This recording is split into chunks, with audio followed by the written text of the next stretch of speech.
So, Moment.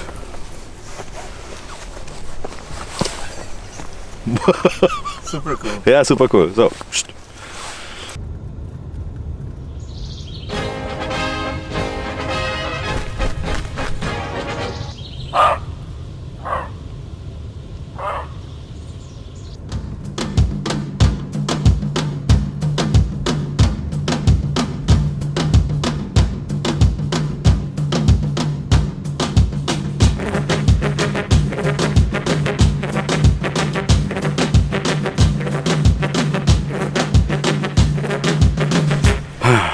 So, Servus, wir sind heute in der Tschechischen Republik. Und zwar sind wir zu Gast beim Bruno. Der Bruno ist auch bei Instagram und da haben wir uns auch kennengelernt. Wie lustig, oder? Zdravím vás všechny do Německa, tady jsou kluci, jsou to dobří kluci a uvidíme se zase někdy. Mějte se hezky. And now tell me what it means.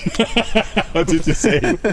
I said that I'm hello from everybody from Germany and I am with you here and you are a good guy and I, I hope that we will see again. Und jetzt sind wir spontan dahergefahren, um ein bisschen auf Dammwild zu jagen und auf Schweine, die wir die letzten 2 Nächte versucht haben zu erwischen. Aber es war so sauwindig, dass die uns jedes Mal mitbekommen haben.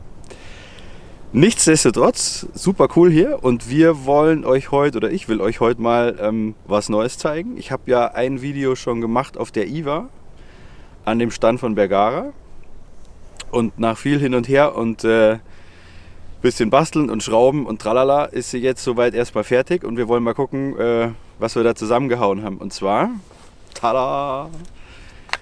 Das ist die B14 HMR von Bergara. Ich will die jetzt gar nicht mehr unbedingt als neu bezeichnen, weil so neu ist sie ja jetzt auch nicht mehr. Ist eine 300 Winmark. HMR ist ja Hunting Match Rifle, also so eine Kombination aus Match und Jagdwaffe. Ist relativ schwer für eine Jagdwaffe, aber trotzdem finde ich noch relativ handlich und liegt halt wahnsinnig gut in der Hand. Der Schaft ist ja so ein bisschen dieser klassische, schon wieder dreckig hier, ich glaube es ist Entenscheiße. Ist ja der klassische, bisschen so Bolzschaftmäßig, ne? Also wo man relativ steil ist vom Griff her. Ich finde es aber ganz angenehm, weil man diesen Griff quasi, man kann relativ relaxed rangreifen. Verstellbare Schaftkappe hinten, da haben wir jetzt so ein Kissen von Webat drauf. Ich finde es einfach angenehmer an der Wange und polstert ein bisschen.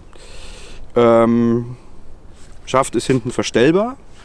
Da habe ich einen Spacer rausgenommen, das hat für mich gelangt. Genau, dann Magazin, machen wir mal da weiter.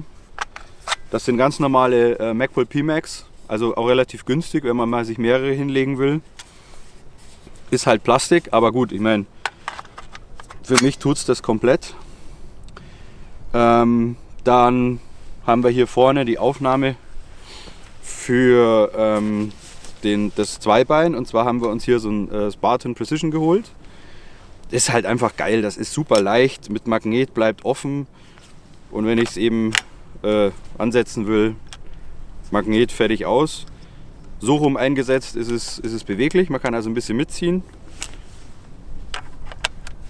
Andersrum eingesetzt, rastet es ein und ist starr, ist halt schön für einen Stand. Ansonsten ne, drehen, ist ja bekannt eigentlich, drehen rein, drehen raus und fest. Ich mag das sehr gerne, frisst nicht viel. Vorne drauf, weil wir hier in Tschechien keine Schalldämpfer benutzen dürfen, leider. Ist ja so ein bisschen wie in halb Deutschland. Haben wir eine Mündungsbremse drauf, und zwar ist es die Hexabrake vom Markus Bayer. Ich finde die sehr schön, weil dir die halt einfach, ich mache die nochmal ein bisschen größer hier, weil einem die halt fast nicht auffällt. Die trägt nichts auf und ich finde, sie bremst ja gut, aber Mündungsbremse heißt natürlich immer Gehörschutz, ne? Weil da fliegen dir wirklich die Ohren weg.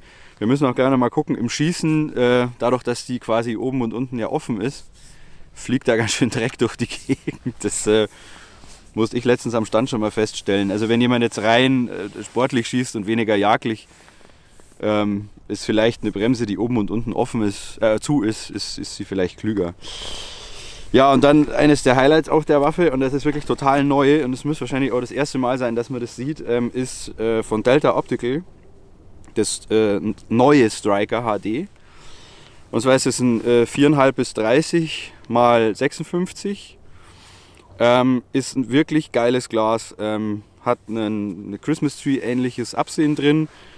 Und was eben an der Version neu ist, wenn man hier dreht, die Türme für die Anzahl der Umdrehungen kommen quasi innen raus. Also es ist in der Mitte. Außerdem kannst du das werkzeuglos abnehmen, was ich sehr schön finde.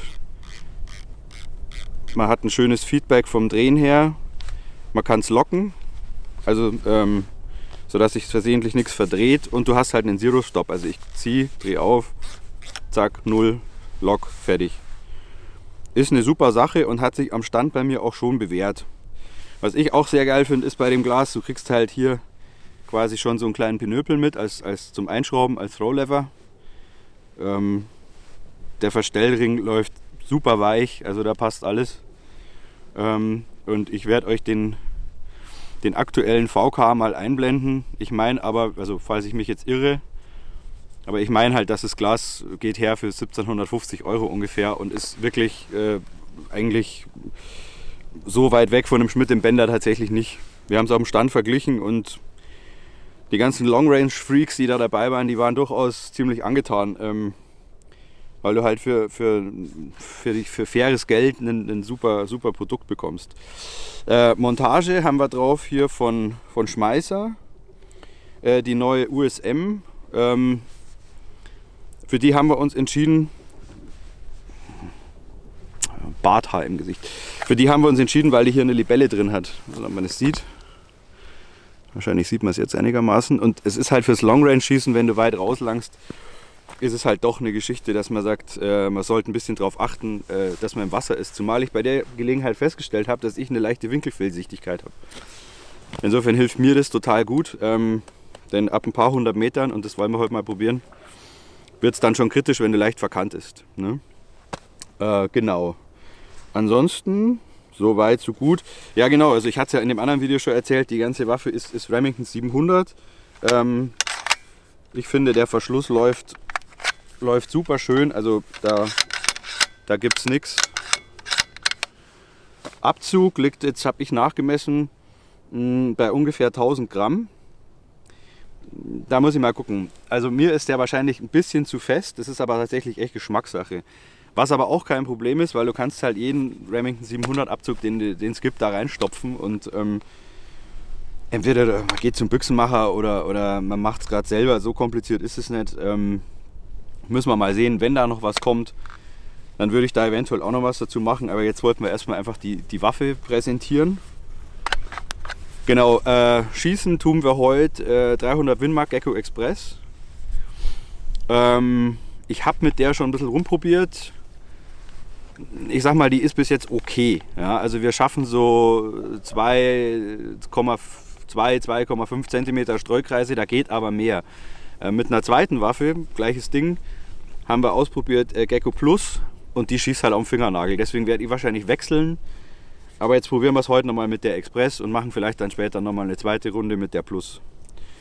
Gut, dann, genau, wir sind hier an so einem Stausee. Da haben wir Platz und da sind wir safe. Also sicherheitstechnisch ist alles gewährleistet. Wir haben ein Ziel auf 100 und wir haben ein Ziel auf 400. Und wir gucken mal, dass wir das hoffentlich ganz gut gefilmt bekommen. 100 auf jeden Fall, das ist kein Problem. 400 müssen wir sehen. Und jetzt würde ich sagen, fangen wir mal an zu schießen. Bam.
Ganz okay.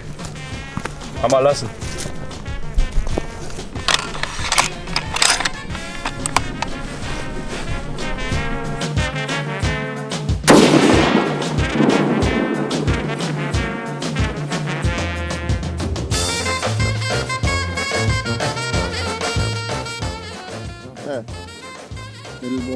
Little bit more high and left. 4 centimeters high and 4 centimeters left.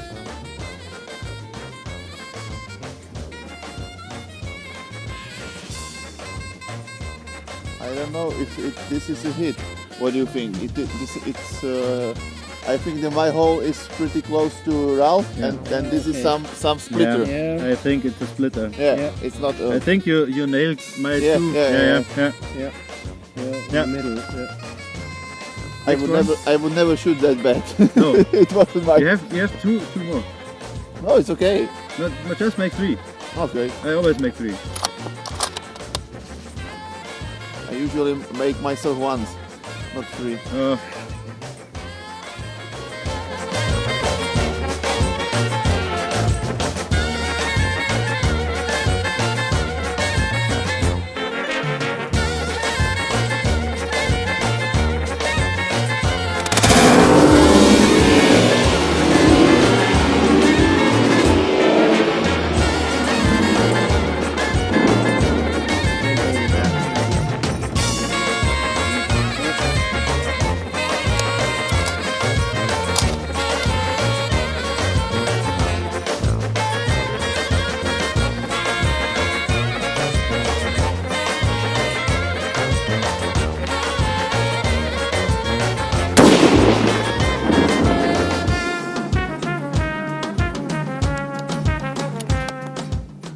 So, ich habe keinen Bock, die Kamera jetzt zu verstellen, deswegen von hier unten einmal. Ich habe vergessen, jemanden vorzustellen. Kamerakind René, komm mal her.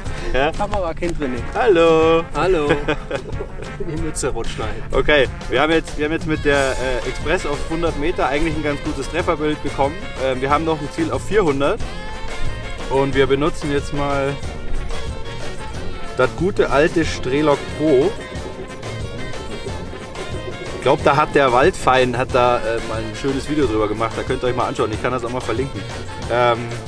Strelok Pro, Ballistikprogramm, gibst du alles ein. So, jetzt haben wir hier 400. Fertig. Berechnen. 17 Klicks. Ja, dann machen wir mal 17 Klicks und gucken mal, was bei 400 rauskommt. Das sind 68,6 Zentimeter. Ja. Mal abwarten, was passiert. Ja, kein Problem. Ja.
Bullseye, ne? Mhm.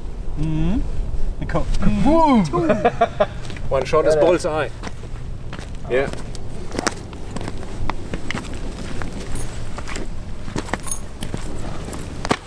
So, also wir haben jetzt eine ganze Zeit lang hier an dem Stausee rumgeballert. Aber nachdem das hier so tendenziell absolute Wildnis ist, geht das hier gerade noch. Wir haben uns versucht, über 100, 200, dann trotzdem mal Richtung 600 Meter ranzutasten. Ich weiß nicht, ob man es sieht, der Bruno läuft gerade brav hier hinten irgendwo am Ufer entlang und holt die Chili wieder. Der ist dann so in einer halben Stunde wieder da. Insgesamt ist es eine super Kombi. Also die Waffe kann wirklich was und das Glas ist große Klasse, vor allen Dingen für den Preis. Man hat ein super klares Bild, das Absehen ist total fein, die Beleuchtung ist Geschmackssache. Es ist nicht der ganze Christmas Tree beleuchtet, sondern wirklich nur punktuell. Und auch wenn da vielleicht in der Helligkeit hier und da ein bisschen Varianzen drin sind, man muss sich mal überlegen, ob man für ein Glas, das irgendwie dann mega gleichmäßig beleuchtet ist, 2000 Euro mehr ausgeben möchte. Ich will das nicht, mir reicht es total. Wie gesagt, ich persönlich bin bei der Waffe noch an dem Punkt, wo ich sage, ich überlege mal, was am Abzug zu machen. Und wir werden jetzt gleich mal sehen, wie die Ergebnisse sind auf dem Long Range. Ich persönlich glaube, dass ich bei den 500 und 600 Metern total daneben geflackt habe. Aber da müssen wir echt noch mit der Munition spielen. Also wenn ich eins gelernt habe, dann ist es, du rennst nicht los, kaufst dir eine Long Range fähige Waffe, ja, und haust da mal 5 Schuss durch und dann klappt es. Long Range Schießen ist einfach eine Geschichte. Da gehört ganz viel Fingerspitzengefühl dazu und ganz viel ausprobieren und die richtige Munition finden. Ich kann auch mittlerweile, obwohl ich selber null vorhabe, total verstehen, dass viele, die so eine Präzision aus einer Waffe haben wollen, dass die selber laden. Ja, ich habe die Möglichkeit nicht, ich habe die Zeit nicht und ich bin da noch weit weg davon, um Gottes Willen. Aber insgesamt, also jagdlich und für einen Stand macht die Waffe einen Heidenspaß. Und wie gesagt, mit dem Setup hier, also die Bergara kommt so ungefähr bei 1250 Euro, glaube ich, kommt die raus, Liste. Das Glas um die 1700. Dann bist du irgendwie mit Kleinkram, gut, Montage etc. bist du vielleicht bei 3,5. Ne?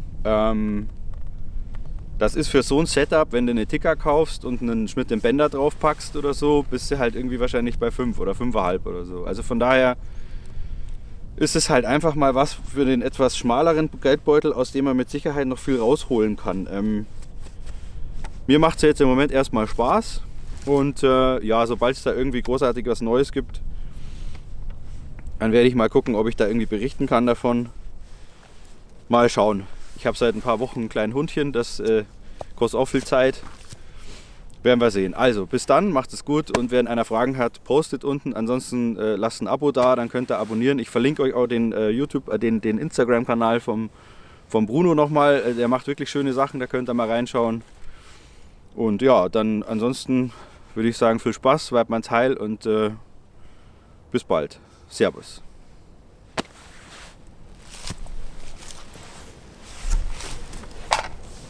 So.